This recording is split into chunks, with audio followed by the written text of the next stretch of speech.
The communist state informed Seoul's government the Presidium of the North Korean Parliament will lead its 22-member high-level delegation to the south for the Winter Games.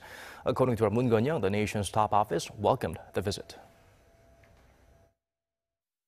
While the Olympic athletes soak up the spotlight during the events, it's important to remember the Olympics can often be about so much more.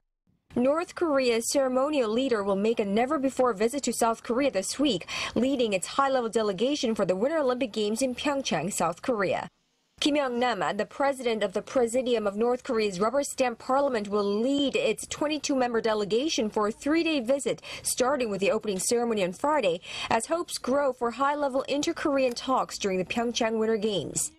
The 90-year-old, not related to its supreme leader Kim Jong-un, is often referred to as North Korea's nominal head of state because he receives visiting heads of state, approves the credentials of ambassadors, and represents North Korea on state visits abroad.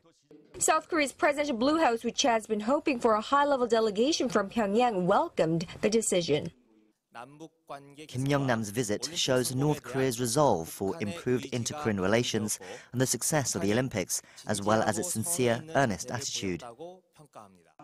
Since taking power last May, South Korean President Moon Jae-in has been eager to start dialogue with North Korea to ease tensions. While Kim Yong-nam is expected to meet President Moon, the Blue House declined to comment on how and where such a meeting will take place. The South Korean leader is also scheduled to meet with U.S. Vice President Mike Pence and Prime Minister Shinzo Abe of Japan, who will lead their country's Olympic delegations to South Korea.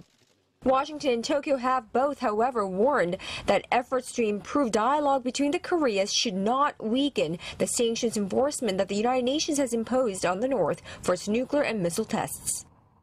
Now, for the next few brief wintry weeks, global spotlight will be on the Korean Peninsula and the PyeongChang Olympic Games.